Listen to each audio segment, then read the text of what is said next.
ఆపదామపహర్తారం దాతారం సర్వసంపదాం లోకాభిరామం శ్రీరామం భూయో భూయో నమామ్యహం.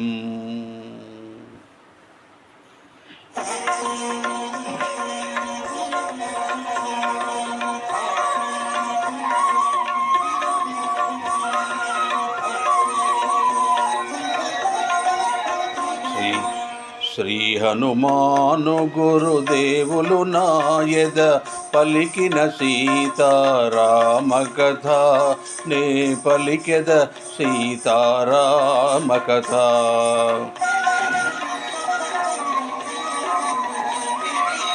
శ్రీ హనుమంతుడు అంజనీసుతుడు అతి బలవంతుడు రామభక్తుడు లంకకు పోయి రాగల ధీరుడు మహిమోపేతుడు శత్రుకర్షణుడు జాంబవదాది వీరులనందరూ ప్రేరేపింపగా సమ్మతించెను.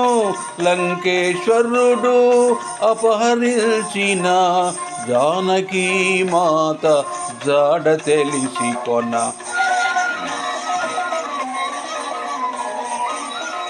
తన తండ్రి అయిన వాయుదేవునకు సూర్యచంద్ర బ్రహ్మాది దేవులకు వానరేంద్రుడు మహేంద్రగిరిపై వందనములిడే పూర్వాభిముఖుడై రామనామమున పరవశుడయ్యే రోమ రోమమున పులకితుడయ్యే కాయము పెంచే కుప్పించి ఎగసే దక్షిణ దిశగా లంక చేరగా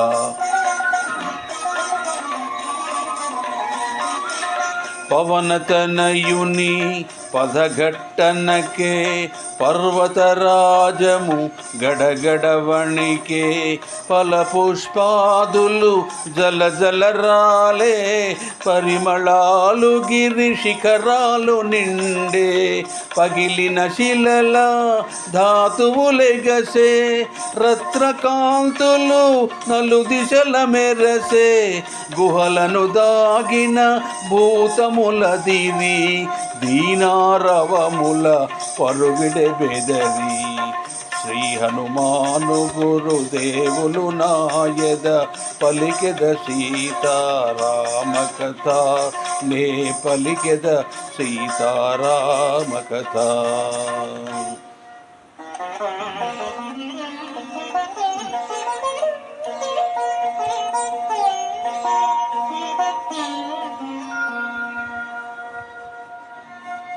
రఘుకులోత్తముని రామచంద్రుని పురుషోత్తముని పావన చరితుని నమ్మిన బంటుని అనిలాత్మజుని శ్రీ హనుమంతుని స్వాగతమిమ్మని నీకడ కొంత విశ్రాంతి తీసుకొని పూజలందుకొని పోవచ్చునని ముదమున పలికే మైనాకునితో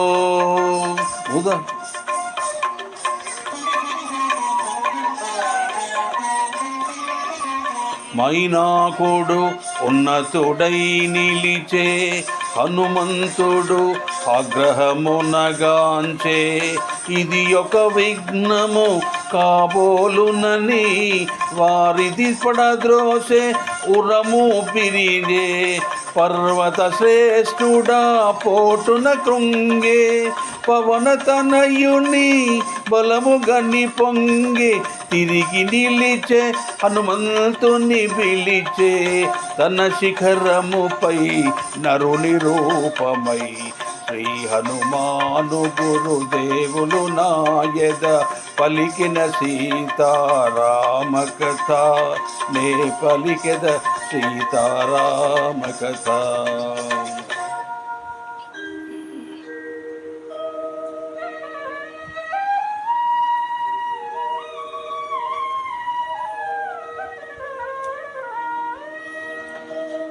వానరోత్తమ ఒకసారి నిల్లుమా, నా శిఖరాల శ్రమ తీర్చుకొనుమా, కందమూలములు ఫలములు తినుమా, నా పూజలు గొని మన్ననలందుమా, శతయోజనముల పరిమితము గల జలనిధిలవలీల దాటిపోగల నీదు మైత్రి కడు ప్రాప్యము నాకు, నీదు తండ్రి కడు పూజ్యుడు నాకు.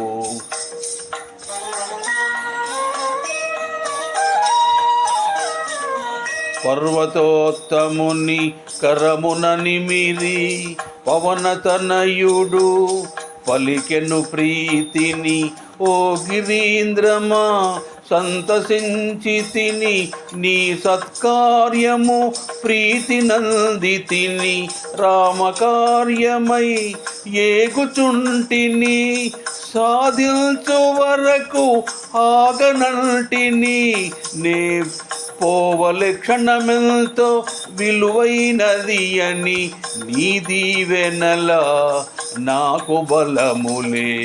శ్రీ హనుమాను గురుదేవులు నాయద పలికిన సీతారామ కథ, నే పలికెద సీతారామ కథ.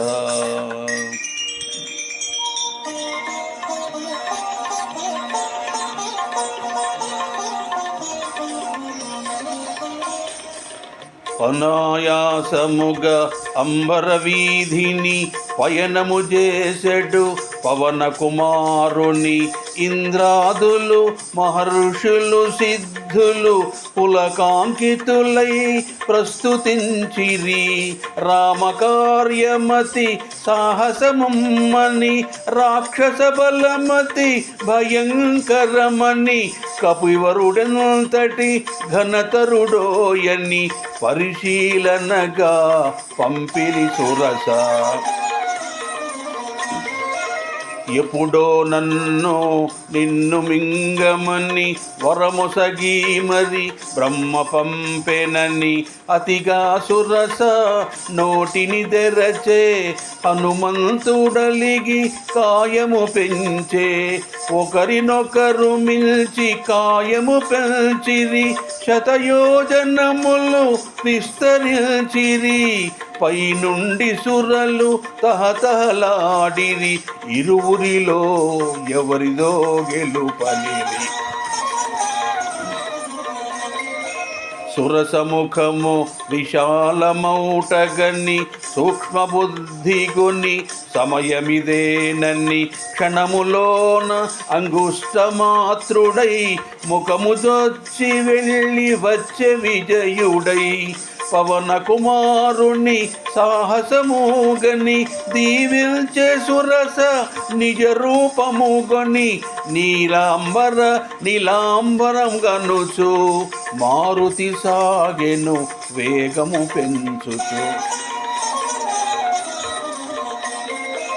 జలనిధి తేలే మారుతి ఛాయను, రాక్షసి సింహిక అట్లే గ్రహించెను, గుహను బోలు తన నోటిని తెరచెను, కపివరుని గుంజి మృంగబోచెను, అంతట మారుతి సూక్ష్మ రూపమున సింహిక హృదయము చొచ్చి చీల్చెను, సింహిక హృదయము చీలికలాయెను, సాగరమున బడి అసువులు బాసెను. వారధి దాటెను వాయుకుమారుడు, లంకను చేరెను కార్యశూరుడు, నలువంకలను కలయజూచుచు నిజ రూపమున మెల్లగ సాగుచు, త్రికూటాచల శిఖరము పైన విశ్వకర్మ వినిర్మితమైన, స్వర్గపురముతో సమానమైన లంకాపురమును మారుతిగాంచెను. శ్రీ హనుమాను గురుదేవులు నాయద పలికిన సీతారామ కథ, నే పలికెద సీతారామ కథ.